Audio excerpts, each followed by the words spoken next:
शास्त्र पढ़ने नहीं छे आ बुझबो न करे छे वो अर्थमंत्री होय छे। जे सबसे डरपोक होय छे वो रक्षा मंत्री होय छे। जकरा कृषि के कौन ज्ञान छे वो कृषि मंत्रालय चलावे छे। एहन में देश के विकास संभव नहीं छे। तै द्वारा राष्ट्रपति जनता से चुनल जेते और वो विज्ञ राय करके विज्ञ सबके विषय के विज्ञ लकर सरकार संचालन करे ताकि सक्षम सरकार बने और राजनीतिक स्थिरता हुई। आई के प्रणाली में देखे थे अपने सब बड़ा मुश्किल से बैसाख जेठ के गर्मी में दौड़ दौड़ के हैरान भकर संसद और विधायक चुन के पठावे छी। लेकिन जखन संसद चुना के चल जाए छे तो काठमांडू में एक दुईटा बाजार लगे छे। कभी कभार एकटा बाजार लगे छे कलंक की तरफ ओने खसी के बाजार आ एकटा बाजार लगे छे उमहर संसद सबके बाजार। संसद खरीदो सरकार बनाओ, फिर सांसद खरीदो फिर सरकार तोड़ो।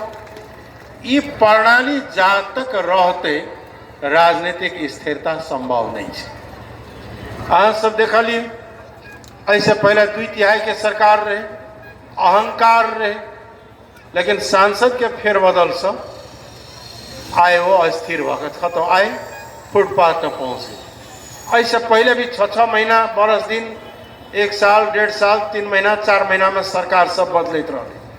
3 महीना 4 महीना 6 महीना बदले वाला सरकार कोनो काम नहीं कर सके छे, संभव नहीं छे। ई व्यक्ति के दोष नहीं छे, ई शासन प्रणाली के दोष छे।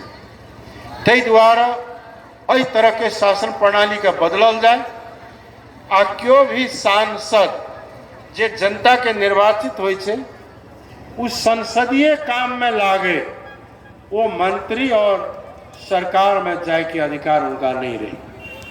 अगर क्यों जाए छे तो उस संसद पद त्याग दे तो इस संसद के बाजार और खसी बाजार संग संग नहीं लगते और तबे जाकर के चुनावो इतने महंगा नहीं होते। ते द्वारा इसमें परिवर्तन के जरूरी है। एक साथ साथ निर्वाचन प्रणाली अत्यंत महंगा निर्वाचन प्रणाली से नेपाल। अगर वार्ड में पालिका में जे कोई चुनाव लड़ल है उनका बेसी मालूम है, लेकिन अपनों सबका बड़ मालूम से कतेक महग चुनाव भए गेलै। चुनाव बहुत महंगा है गरीब देश में भेलै कि नहीं भेलै। एहन महंगा चुनाव प्रणाली में ईमानदार गरीब और योग्य किसान मजदूर के बेटा के चुनाव लड़ना बहुत कठिन है। बहुत जगह हम गेलिए चुनाव के बीच में की भेल पूछते रहिए यो भर रात चुनाव में की कहे छे वोट से एक दिन रात तक तो ठीके रहे, वोट के एक दिन आगाड़ी के रात में गत 28-29 गते 2 दिन जे मौन अवधि रहे तो 28 तक तो जीतत रहिए आ 29 के कई रात में पलट गए। तो केना पलट गए तो एकदम बोरा के बोरा लाइब के बांटा लगले, सब उल्टा दिल के। देखिए ये बोरा के बोरा बांटा वाला चुनाव प्रणाली से लोकतंत्र मजबूत नहीं है और विपन्न वर्ग के जनता के प्रतिनिधित्व बहुत कठिन है। ते द्वारा इ तो गांव के चुनाव से प्रदेश के संसद के चुनाव तक आवे बाकी है। वो अति महंगा भ जेते, ओकर बोझ कत पड़ते, बोझ पड़ते कत जनता पर। अखनी पेट्रोल के भाव बढ़ले, अन्न के भाव बढ़ले, सब्जी भाव बढ़ले, चुनाव के बाद वो बोझ केकरा पड़ले, जनता पर पड़ले। इस तरह के महंगा निर्वाचन प्रणाली के हटाकर हम सब चाहे छे एहन चुनाव प्रणाली लावी जैठाम न जनता के पैसा खर्च हो, न उम्मीदवार के पैसा खर्च हो, न पार्टी का एक पैसा खर्च हो, न पार्टी का खर्च करे पड़े और न उम्मीदवार का खर्च करे पड़े। खर्च करे वाला पार्टियों प्रतिबंध आ उम्मीदवार के उम्मीदवारियों बर्खास्त हो जाए।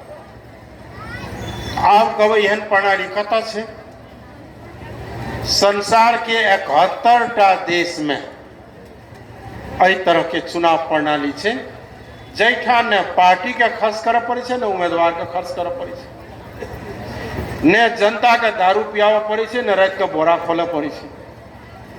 जनता अपन विचार के आस्था के आधार पर कौन पार्टी का वोट देगे छै ओकरा दै छै। वो निर्वाचन प्रणाली छै समानुपातिक निर्वाचन प्रणाली। और जै देश में समानुपातिक निर्वाचन प्रणाली छै, वही देश में पार्टी के विचार, काम और सिद्धांत का देख कर पार्टी का लोग वोट दे छै और प्रतिनिधि निर्वाचित हो छै। तो हम सब अखुनका प्रत्यक्ष मिश्रित खिचड़ी निर्वाचन प्रणाली छै, ये समानुपातिकों में बड़ा विकृति छै, है ना। समानुपातिक में के जाय छै, कत रखलिए के नेता ककरा ककरा लै जाय छै से अहाँ सब हमरा से बेसी जाने के, तैं महोत्तरी वाला सब और बेसी जाने छै। जे कहियो राजनीति में नहीं आयल छै सेहो संसद में आयल है ना।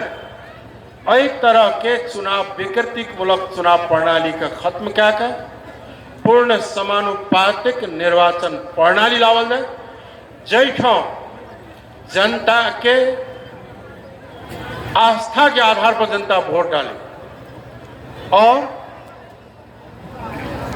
विचार के, काम के आधार पर पार्टी के वोट डाले। एहि तरह के परिवर्तन ऐसा का आवश्यकता से आई नेपाल में लगभग 10 लाख से ज्यादा नेपाली नागरिक, वही में अधिकतर संख्या मधेश में से, जकरा नागरिकता से वंचित कल।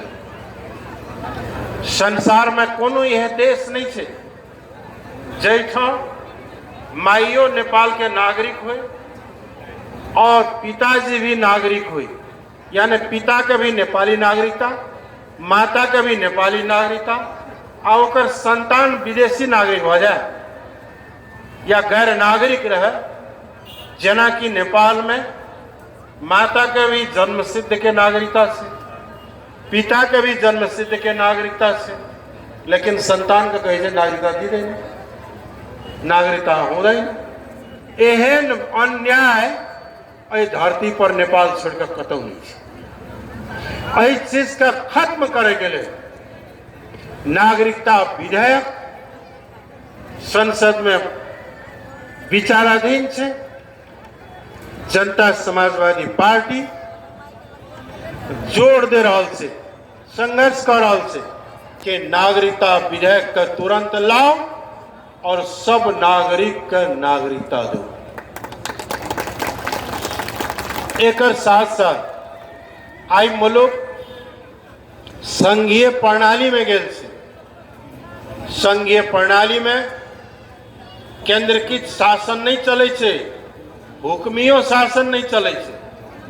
संघीय प्रणाली में प्रदेश भर में प्रदेश के सरकार और केंद्र में संघ के सरकार हुई छे। प्रदेश सरकार तो बनले है, लेकिन अधिकार, स्रोत और जनशक्ति नहीं दौकर प्रदेश के सरकार सबके कमजोर बनावी और जनता के जाके कही देखी प्रदेश से कामे नहीं करी, संहिता कामे नहीं लगता। एहि तरह के जैसे वैमनस्य पूर्ण चरित्र कांग्रेस कम्युनिस्ट के भेला के कारण से ही संघीयता के मजबूत होने नहीं जा रहा है। ये सब बुझे छे कि संघीयता मजबूत होते जनता मजबूत होते, जनता मजबूत होते तो गुलामी नहीं सहते। तै द्वारा इस साजिश हो रहा है। जनता समाजवादी पार्टी प्रदेश का मजबूत बनावी, स्थानीय तह के सरकार के सक्षम बनावी और देश में सबके अधिकार संपन्न बनावे, विकसित नेपाल के निर्माण करे। और अभियान में आगे बढ़ रहा है। निश्चित रूप में ऐसे पहले हम सब मधेश आंदोलन में केंद्रित रही, और वही आंदोलन के देन छिए जे मधेसी के काठमांडू में जाइत रहे तो मरसिया धोती भाई बिहारी कह के बेइज्जत करे होइत रहे ना। लेकिन आय मधेश के अपन राज बनल छे। मधेश सरकार से अय देश में मधेश प्रदेश से आप कोई धोती भाई मरसिया नहीं कह सके। लेकिन अखन भी पहाड़ में भी दलित सब, जनजाति सब, पिछड़ल वर्ग सब, मधेसी के पिछड़ा वर्ग सब आइयो बहुत सारा अधिकार सब वंचित है। इनका सबके अधिकार देना चाहिए। जनता समाजवादी पार्टी चाहे कि सब 3टा चीज के गारंटी राज्य के होना चाहिए। 3टा चीज में संपूर्ण जिम्मेवारी राज्य की हुई। एक, शिक्षा। आज के युग में शिक्षा के अभाव में या निक शिक्षा के अभाव में मानव के विकास संभव नहीं है। व्यक्ति के व्यक्तित्व के विकास संभव नहीं है जब तक वो निक शिक्षा नहीं प्राप्त करे। और शिक्षा दे के दायित्व केकर छी? वो राज्य के छी। शिक्षा के संपूर्ण दायित्व राज्य के लोग पड़ते। कारण गरीब गुर्जवा सब, निम्न वर्ग, मध्यम वर्ग के परिवार महंगाई हाईफाई के इंग्लिश स्कूल में, प्राइवेट स्कूल नहीं पढ़ा सकते। शिक्षा व्यापार नहीं चाहिए। शिक्षा मानवीय विकास के माध्यम से जगरा जगह में सबके हक होना चाहिए। नंबर 1। नंबर 2, स्वास्थ्य। जे आदमी ए धरती पर जन्मले है ओकरा ए धरती पर जियो के अधिकार से, चाहे वो गरीब हो या अमीर हो। जन्मित कला कोई आदमी धनी आवे छै इच्छा जे हम गरीब घर में नहीं जन्मब, धनी में जन्मब कह के। हम कौन जाति में जन्मब नहीं जन्मब कह के इच्छा से नहीं हो। चाहे वो अमीर में हो, चाहे गरीब में हो, चाहे दलित में हो, चाहे गैर दलित में हो, हर व्यक्ति के जे धरती पर जन्मल से जियो के अधिकार छे, जीवन के अधिकार से। और जीवन के अधिकार जुड़ल से स्वास्थ्य से। स्वास्थ्य के अधिकार जुड़ल से अगर स्वास्थ्य में अवसर पड़ले, बीमारी भले तो उपचार से। और सबके स्वास्थ्य के अधिकार आज के युग में आधारभूत अधिकार छे। और स्वास्थ्य के अधिकार के प्रत्याभूति राज्य के करो। शिक्षा और स्वास्थ्य ये 2टा वे। तेसर, रोजगारी के सवाल। हमरा सरकार नौकरी नहीं दे छै, हमर दोस्त छै कि सरकार के दोस्त छै? हम रोजगारी के लेल भटक रहल छियै, हमरा रोजगारी नहीं भेटे छै, वो हमर दोस्त छै? हमर दोस्त नहीं छै। हम तो चाहे छे काम करे ला, हमरा काम नहीं दे सके छै, ई दोस्त छै राज्य के। और राज्य जे छै से रोजगारी के गारंटी दे। जब तक रोजगारी नहीं भेटे छै ओकरा जियो के लेल बेरोजगारी भत्ता दे, ताकि शिक्षा, स्वास्थ्य और रोजगार जनता के आधारभूत अधिकार छिए। एकरा स्थापित करे के लड़ाई जनता समाजवादी पार्टी लड़ रही है। और जनता समाजवादी पार्टी समाज के रूपांतरण करना चाहे छे। अपना सबके समाज अंधविश्वास, सामाजिक कुरीति और गलत रीति रिवाज जे सैकड़ों हजारों वर्ष से समाज में विद्यमान से ओकरा अंत कर पड़े। आज के युग में लैंगिक समानता, बेटों को पढ़ाओ, बेटियों को पढ़ाओ, एक ही स्कूल में पढ़ाओ। कोई आदमी पैदा से बड़ा और छोटा नहीं हुई। आदमी कोई